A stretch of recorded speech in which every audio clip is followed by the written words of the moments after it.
When I was teaching digital marketing at Taft College, I used to start the semester with a joke. And so I'm going to tell you this joke, and hopefully you're going to remember this joke when you're trying to get clients or when you're applying for a job. So the joke is that there's a 70-year-old man who's about to undergo open heart surgery. So this old man is very, very nervous. He's lying in the hospital.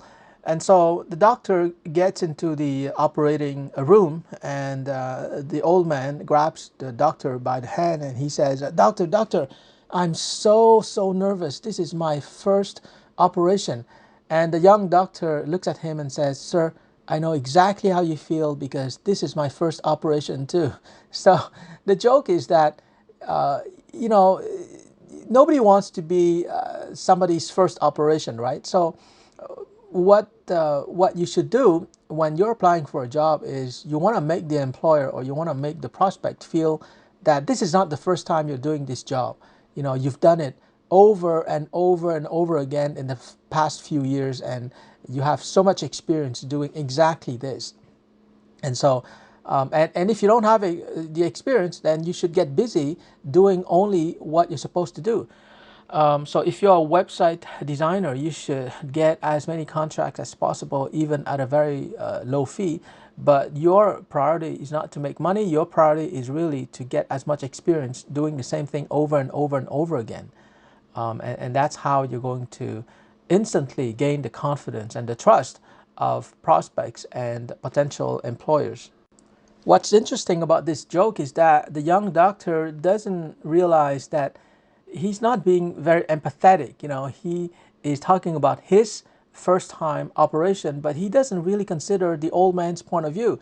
You know, the old man doesn't really care about the young doctors being nervous. In the same way, your future employer and your freelance clients don't care about how many things you can do. You know, you might care about the fact that you are able to do email marketing, SEO, web design, all of that, but it doesn't matter to them. The only thing that matters to them is, can you do the job? If the job is website design, then they just want to hear from you that you've been doing website design the past few years and you haven't done anything else. Now, of course, you may have done other things, but just don't mention it. They don't care about the variety of services that you offer. They just care about one thing. Are you able to do the job that was advertised? Are you able to do the job that they need you to do?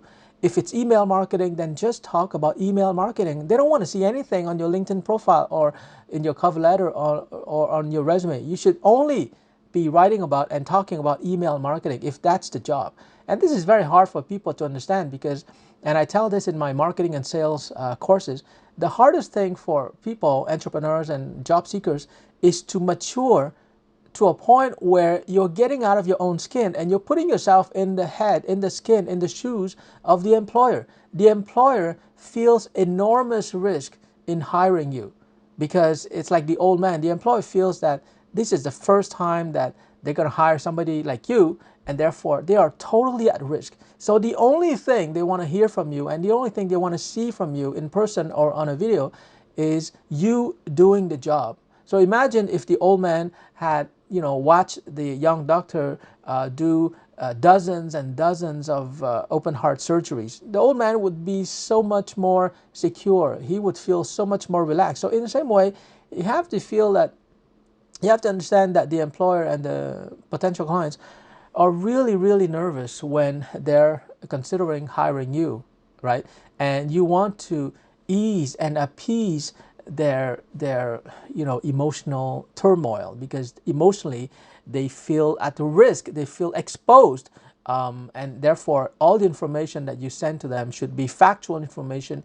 It should be demonstrations and actual proof and evidence that you can actually do the job, and everything else, forget everything else. Just prove to them that you are competent at what you do, and you can do the job because that's the only thing you've been doing in the last 5 years. That's the only thing you've been thinking about, obsessing about. That's the only thing you care about.